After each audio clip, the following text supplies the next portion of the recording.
آج ہم جس مواد کا جائزہ لے رہے ہیں وہ ہے سلطان صلاح الدین ایوبی سیزن 2 قسط 47 کا ایک کافی اہم حصہ۔ جی اور یہ قسط تو بھری ہوئی ہے، مطلب ڈرامائی موڑ، شدید کشمکش، ایسے واقعات جو لگتا ہے کہانی کو بالکل ہی کہیں اور لے جائیں گے۔ بالکل، اور یہ سمجھنا بھی ضروری ہے، دیکھیں کہ یہ ایک تاریخی ڈرامے کے اقتباسات ہیں۔ ہاں، مطلب تاریخ کو ڈرامے کے انداز میں پیش کیا گیا ہے، کردار ہیں، ان کے مکالمے ہیں جو تخلیق کیے گئے ہیں۔ تو ہمارا مقصد یہاں کوئی تاریخی تحقیق نہیں، بالکل نہیں، بلکہ یہ سمجھنا ہے کہ اس قسط میں کیا دکھایا گیا، کرداروں کے ارادے کیا ہو سکتے ہیں، اور کہانی آگے کہاں جا سکتی ہے، جیسا اسکرین پلے میں ہے۔ تو آج کی ہماری یہ جو کھوج ہے اس کا مشن صاف ہے، اس قسط میں جو بکھرے ہوئے دھاگے ہیں نا انہیں سمیٹنا۔ جی، جیسے غداریاں بڑھ رہی ہیں، پھر نئی وفاداریاں بھی سامنے آ رہی ہیں، کچھ گرفتاریاں ہوئی ہیں جو کافی چونکا دینے والی ہیں، اور جنگ کے میدان میں بھی طاقت کا توازن بدل رہا ہے۔ بالکل۔ تو آئیے اس دلچسپ اور کافی پیچیدہ منظرنامے کی گہرائی میں اترتے ہیں۔ قسط شروع ہوتی ہے تو ماحول کافی تناؤ والا لگتا ہے نا؟ جی بالکل۔ ایک بڑا مسئلہ وہ عباسی خلیفہ کی طرف سے مصر میں خطبہ جاری کروانے کا ہے۔ ہاں، یہ اہم نکتہ ہے۔ اور اس کے لیے سلطان نور الدین کی باقاعدہ منظوری پر زور دیا جا رہا ہے۔ تو یہ صلاح الدین کے لیے صورتحال تھوڑی نازک لگتی ہے۔ یقیناً، یہ تو بہت ہی نازک صورتحال ہے۔ دیکھیں، یہ صرف ایک رسمی کارروائی نہیں ہے، یہ تو طاقت اور آپ کہہ لیں قانونی حیثیت کی جنگ ہے۔ اچھا، مصر میں فاطمی خلافت کا اثر ختم کرنا اور عباسی خلیفہ کا خطبہ پڑھوانا، یہ صلاح الدین کے اقتدار کو مستحکم کرنے کے لیے بہت ضروری ہے۔ لیکن یہ جو نور الدین کی منظوری کی شرط ہے نا، یہ اس میں ایک سیاسی پیچیدگی ڈال دیتی ہے۔ صحیح۔ شاید یہ اشارہ ہے کہ دمشق اور قاہرہ کے بیچ بھی مکمل ہم آہنگی نہیں ہے۔ ہو سکتا ہے۔ اور ذرائع میں یہ بھی آتا ہے کہ جو قاصد بھیجا گیا تھا اس کام کے لیے، اس کے ساتھ بہت برا سلوک ہوا، جو دشمنوں کی طاقت اور بے رحمی دکھاتا ہے۔ ان کا پیغام تو لگتا ہے صرف قاصد کو نہیں تھا، بلکہ نور الدین کو بھی ایک طرح کی دھمکی تھی کہ دیکھ لو، سلطان نور الدین بھی عبرت حاصل کریں۔ باپ رے! اور یہ صرف سیاسی دباؤ نہیں ہے، صلاح الدین کی اپنی جان کو بھی خطرہ ہے۔ جی ہاں۔ ایک کردار ہے جو بڑی پیشین گوئی کر رہا ہے کہ صلاح الدین کے جو سب سے قابل اعتماد ساتھی ہیں وہ ایک ایک کر کے مارے جائیں گے اور وہ بالکل اکیلا رہ جائے گا۔ یہ الفاظ تو سن کر ہی رومٹے کھڑے ہو جاتے ہیں۔ تمہارا ہر قابل اعتماد ساتھی ایک ایک کر کے مارا جائے گا کیونکہ تنہا اور ویران موت تمہارے انتظار میں ہے۔ کیا یہ صرف دھمکی ہے یا کوئی منصوبہ بندی ہے؟ دیکھیں، یہ محض دھمکی سے زیادہ لگتا ہے۔ یہ ایک طرح کی نفسیاتی جنگ کا ہتھیار ہے۔ اچھا؟ دشمن صرف میدان جنگ میں نہیں لڑ رہا، وہ صلاح الدین کے حوصلے کو توڑنا چاہتا ہے، اسے کمزور، تنہا، مایوس محسوس کروانا چاہتا ہے۔ اس سے اندازہ ہوتا ہے کہ اس کے مخالفین کتنے منظم ہیں، کتنے بے رحم ہیں۔ صحیح۔ وہ جانتے ہیں کہ لیڈر کی طاقت صرف فوج نہیں ہوتی، اس کے قریبی ساتھی، اس کا اپنا یقین، یہ سب ہوتا ہے۔ وہ اسی یقین کو نشانہ بنا رہے ہیں۔ ہاں، یہ بات تو ہے۔ اور سوال یہ بھی ہے کہ کیا یہ مخالفین ایک ہی گروہ ہیں یا مختلف دھڑے ہیں جو بس صلاح الدین کے خلاف اکٹھے ہو گئے؟ یہ بھی اہم سوال ہے۔ اچھا، اب ذرا میدان جنگ کی طرف چلتے ہیں۔ وہاں تو صورتحال اور بھی ڈرامائی ہے۔ جی۔ ایک طرف صلاح الدین اور لارڈ گائے کے درمیان لگتا ہے کوئی فیصلہ کن ٹکراؤ ہونے والا ہے۔ لارڈ گائے تو کافی پراعتماد بھی دکھ رہا ہے۔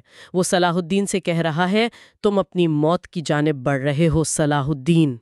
لیکن پھر بالکل غیر متوقع طور پر کہانی ایک دم سے مڑتی ہے۔ عین اس وقت جب شاید صلاح الدین کو مدد کی سب سے زیادہ ضرورت تھی، اس کا بھائی بورو اپنی فوج لے کر آ پہنچتا ہے۔ کیا بات ہے! صلاح الدین کے الفاظ خود بتا رہے ہیں کہ وہ کیا لمحہ تھا۔ دعا پہ آمین بن کر آئے ہو بورو۔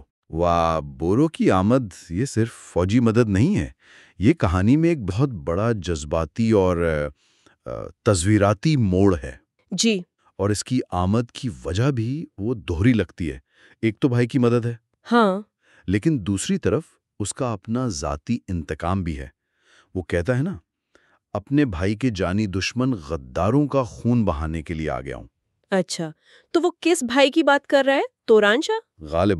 غالباً توران شاہ کا ہی ذکر ہے، جس کا نام پہلے آیا تھا ملک مودود کے قاتل کے طور پر۔ ہاں، یاد آیا۔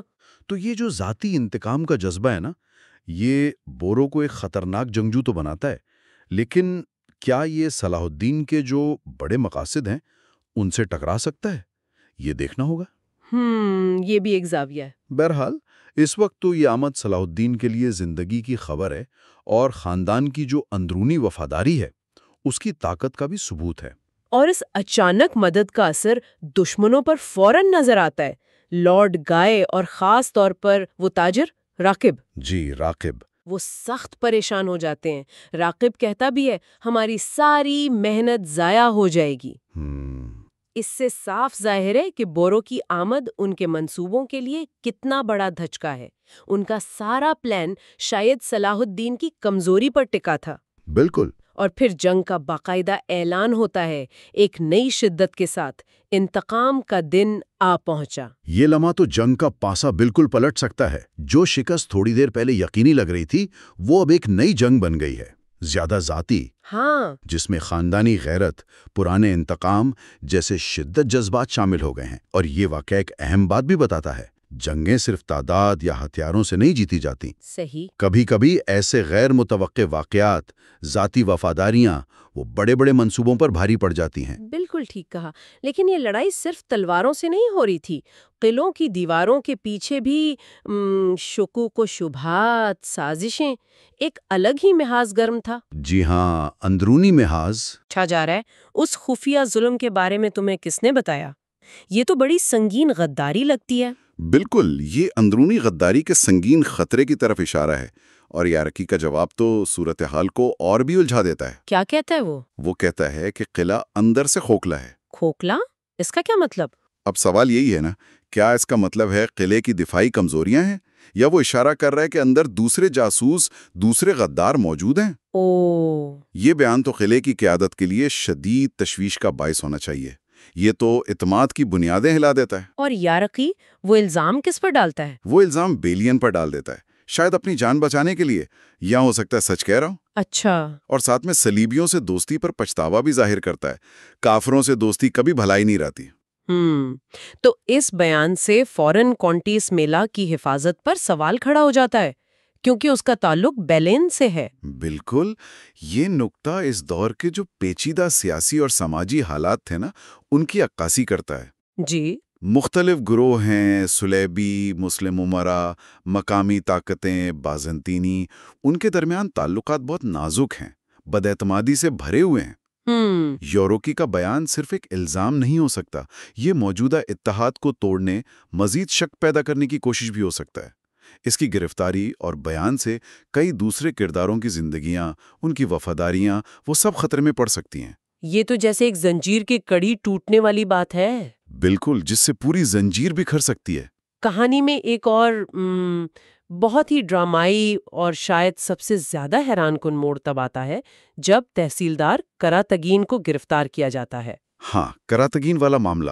اس پر الزام ہے کہ اس نے خلیفہ کے خاص خادم جوہر کو قتل کیا ہے، لیکن سب سے حیرانی کی بات یہ ہے کہ وہ خلیفہ کے دربار میں سب کے سامنے بغیر کسی ہچکچاہٹ کے مان لیتا ہے، میں نے ہی مارا ہے اسے۔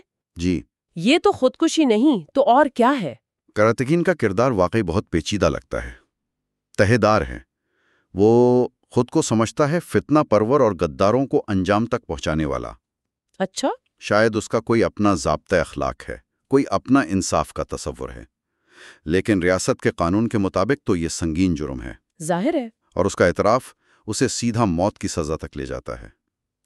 اس کا یہ کہنا کہ وہ سچ سے پیچھے نہیں ہٹ سکتا چاہے جان چلی جائے، میں چند سانسیں اضافی لینے کے لیے اس سے نہیں پھر سکتا، یہ اس کے کردار کی ایک خاص قسم کی سختی یا شاید اصول پسندی کو ظاہر کرتا ہے۔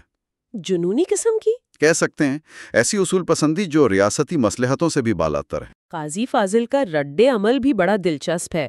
وہ بعد میں کراتگین سے پوچھتے ہیں، ہر جگہ ہر حقیقت بتانے کی کیا ضرورت ہے؟ ہاں، یہ مکالمہ بڑا اہم ہے۔ یہ عملیت پسندی اور مطلق سچائی کے بیچ کی جو کشمکش ہے اسے سامنے لاتا ہے۔ بالکل۔ اور کراتگین سزا سننے کے بعد بھی ہارا ہوا نہیں لگتا۔ وہ اپنے قبیلے کا نام لیتا ہے، غالباً بورو قبیلہ، اور دیوتا تنگری کا ذکر کرتا ہے۔ جی، تنگری کا ذکر خاص طور پر اہم ہے۔ یہ اس کی ممکنہ طور پر غیر اسلامی، قدیم ترک یا وسطی ایشیائی قبائلی شناخت کی طرف اشارہ کرتا ہے۔ اسلامی خلافت کے مرکز میں جی، جو کہ ایک متضاد عنصر ہے۔ یہ واقعہ صرف ایک فرد کے انجام کی کہانی نہیں، بالکل نہیں۔ یہ دربار کی سیاست کی پیچیدگیاں، انصاف کے نظام کی نوعیت، جہاں اعتراف جرم پر فوراً سزا ہو جاتی ہے، شاید بغیر گہرائی میں تحقیق کیے، اور ریاست کے اندر جو مختلف نسلی، قبائلی، نظریاتی وفاداریاں ہیں، ان کے ٹکراؤ کو بھی دکھاتا ہے۔ کراتگین کا انجام یہ سوال اٹھاتا ہے کہ کیا ریاست ایسی متضاد وفاداریوں کو برداشت کر سکتی ہے؟ اور کیا اس کی یہ قربانی اس کی قبیلے کو بھڑکا سکتی ہے؟ بالکل۔ کیا یہ کسی بغاوت کا پیش خیمہ ہو سکتا ہے؟ یہ اہم سوال ہے۔ اچھا، اب واپس میدان جنگ کی طرف آتے ہیں۔ وہاں تاجر راقب کی قسمت کا فیصلہ ہوتا لگتا ہے۔ جی۔ اس کے کرائے کے فوجی اسے بیچ میں ہی چھوڑ کر بھاگ جاتے ہیں، اور وہ آسانی سے گرفتار ہو جاتا ہے۔ اسے گرفتار کرنے والے طنز بھی کرتے ہیں کہ جنگ کا میدان بازار کی طرح ہرگز نہیں ہوتا۔ صحیح۔ اور یہ بھی صاف کہہ دیا جاتا ہے کہ میدان جنگ میں شکست کھانے والا معافی کا مستحق نہیں۔ لگتا ہے اس کے لیے کوئی نرمی نہیں ہے۔ یہ صلاح الدین کے لیے ایک بڑی کامیابی ہے، تصویراتی بھی، نفسیاتی بھی۔ ہاں، راقب صرف ایک تاجر نہیں تھا، وہ صلاح الدین کے خلاف سازشوں کا ایک اہم مرکز تھا۔ اس کی شکست، اس کی گرفتاری سے صلاح الدین کے مخالفین، اندرونی بھی بیرونی بھی، وہ کمزور پڑیں گے۔ ضرور۔ لیکن اسے فوراً قتل کرنے کے بجائے قاہرہ لے جانے کا حکم ہوا ہے۔ ہاں، کیوں؟ کہا گیا ہے تاکہ ملک مودود کے قاتل کی موت پوری دنیا کے لیے عبرت بن جائے، مطلب شاید اسے عوامی سطح پر سزا دی جائے گی، جو ایک سیاسی پیغام بھی ہوگا۔ اچھا۔ یا یہ بھی ہو سکتا ہے کہ اس سے مزید معلومات نکلوائی جائیں گی کہ اس کے پیچھے کون کون تھا۔ یہ بھی ممکن ہے، اس کی گرفتاری سے مزید راز کھل سکتے ہیں۔ بالکل۔ اسی دوران دوسرے محاذوں پر بھی کشیدگی کم نہیں ہوئی۔ کرک ٹلے میں پھنسے ہوئے لوگ ہیں جو غالباً صلاح الدین کے حامی ہیں۔ جی۔ وہ بے چینی سے وزیر کی مدد کا انتظار کر رہے ہیں۔ وزیر سے مراد شاید صلاح الدین ہی ہے۔ زیادہ امکان یہی ہے۔ ان کی باتیں سنائی دیتی ہیں کہ وزیر محترم ہمیں یہاں تنہا نہیں چھوڑیں گے۔ امید ہے ان کو۔ دوسری طرف ایک اور قلعہ ہے جہاں اندرونی غدار کی تلاش زوروں پر ہے۔ وہاں ایک محافظ کو سزائے موت دی جاتی ہے۔ اچھا، غداری پر؟ نہیں، غداری کی وجہ سے نہیں، بلکہ اپنی ذمہ داری پوری نہ کرنے کی وجہ سے۔ حکم صاف ہے، یہ غداری کی وجہ سے نہیں، ذمہ داری پوری نہ کرنے کی وجہ سے مارا گیا۔ اوہ، یہ واقعات دکھاتے ہیں کہ صلاح الدین اور اس کے ساتھیوں کو بیک وقت کئی محاذوں پر لڑنا پڑ رہا ہے۔ جی ہاں۔ ایک طرف بیرونی دشمنوں سے فیصلہ کن جنگیں، دوسری طرف قلعوں کے اندر غداری کا مستقل خوف، وفاداری کا سخت امتحان۔ ہر طرف آگ لگی ہوئی ہے۔ بالکل، اور قیادت کے مختلف انداز بھی نظر آ رہے ہیں۔ ایک طرف کرک کے لوگوں کی امید ہے جو قیادت پر اعتماد دکھاتی ہے، دوسری طرف سخت نظم و ضبط کے لیے فوری اور سخت سزائیں ہیں جو شاید ضروری بھی ہوں لیکن خوف کی فضا بھی پیدا کر سکتی ہیں۔ یہ توازن بڑا مشکل ہوتا ہوگا۔ بہت مشکل۔ گفتگو میں بورو کی صلاح الدین تک پہنچنے کی کچھ تفصیلات بھی آئیں۔ جی، وہ کیسے پہنچا وہاں؟ وہ بتاتا ہے کہ وہ اپنے چچا شیرکوا کی شہادت کی خبر سن کر ہی دمشق سے نکلا تھا۔ اچھا۔ اور پھر صلیبیوں کے قدموں کے نشانات کا پیچھا کرتے کرتے آخرکار یہاں تک پہنچ گیا۔ یہ تو قسمت کا کھیل لگتا ہے۔ بالکل۔ وہ اپنے دو قریبی ساتھیوں کو بھی ملواتا ہے، علی اور تراب۔ یہ تختکین کے بیٹے ہیں۔ تختکین کا نام بھی پہلے آیا ہے نا؟ جی ہاں، تختکین کا ذکر بھی اہم ہے، تو یہ تعلق بھی معنی خیز ہو سکتا ہے۔ یہ حصہ خاندانی تعلقات کی گہرائی اور اہمیت کو بہت خوبصورتی سے دکھاتا ہے۔ جی، خاص طور پر اس دور کے قبائلی اور خاندانی نظام میں۔ صلاح الدین کا بورو کے چہرے میں اپنے والد نجم الدین ایوبی اور چچا شیرکوا کی جھلک دیکھنا۔ ہاں، وہ کہتا ہے نا، تمہاری آنکھوں میں مجھے بابا کی جھلک دکھائی دیتی ہے، تمہاری مسکراہٹ سے چچا شیرکوا کی مسکراہٹ یاد آ جاتی ہے۔ یہ بہت جذباتی لمحہ ہے۔ یہ صرف فوجی اتحاد نہیں ہے، یہ خون کا رشتہ ہے جو اس مشکل وقت میں ایک بڑی طاقت بن کر ابھرا ہے۔ صحیح۔ بھائیوں کا اس طرح دوبارہ ملنا، ایک مشترکہ مقصد کے لیے متحد ہونا، یہ کہانی میں ایک بہت طاقتور اور امید دلانے والا عنصر ہے۔ ان کا یہ کہنا کہ ہمارے چہروں کی طرح ہمارے دل بھی ملتے ہیں، ہاں، یہ اس رشتے کی گہرائی اور مضبوطی کو ظاہر کرتا ہے، جو شاید آنے والی مشکلات میں ان کا سب سے بڑا سہارا ثابت ہو۔ تو اس ساری بات چیت سے، اس تفصیلی جائزے سے ہم نے دیکھا کہ صلاح الدین ایوبی کی دنیا جیسی اس ڈرامے میں دکھائی گئی ہے وہ واقعی کتنی پیچیدہ ہے، کتنی جہتیں ہیں اس کی۔ بالکل۔ ایک طرف سلوبی جیسے بیرونی دشمن، دوسری طرف تاجر راقب جیسے لوگ، قلعوں کے اندر چھپے غدار، اندرونی سازشیں ہیں۔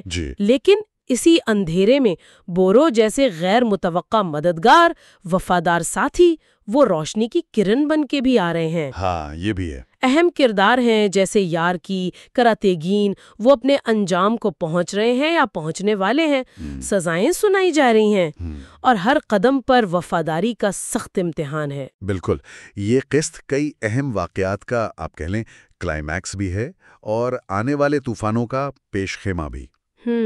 تاجر راقب اور کیراتیگین جیسے کرداروں کا انجام یا قریب المرگ ہونا، یہ صلاح الدین کے لیے وقتی کامیابیاں ضرور ہیں، لیکن ان کے اثرات دور تک جا سکتے ہیں۔ صحیح۔ بورو کی بروقت اور ڈرامائی آمد نے جنگ کا نقشہ بدل دیا ہے، لیکن کیا اس کی ذاتی خواہشات مستقبل میں کوئی مسئلہ پیدا کریں گی؟ یہ سوال اپنی جگہ ہے۔ قلعوں کے اندر جو شکوک و شبہات ہیں، تفتیش چل رہی ہے، وہ بتا رہے ہیں کہ اندرونی محاذ ابھی پرسکون نہیں ہوا۔ بالکل نہیں۔ طاقت کا توازن مسلسل بدل رہا ہے، کوئی بھی کردار محفوظ نہیں ہے، ہر فتح کے ساتھ نئی سازشیں جنم لے سکتی ہیں۔ آج کی اس گفتگو سے جو ایک بڑا سوال ذہن میں آتا ہے وہ یہ ہے کہ جب ہر طرف دھوکہ دہی ہو، وفاداریاں بدل رہی ہوں، ذاتی انتقام ہوں، خفیہ منصوبے ہوں، تو اعتبار کس پر کیا جائے؟ بہت بڑا سوال ہے۔ کون دوست ہے، کون دشمن، کون صرف موقع پرست؟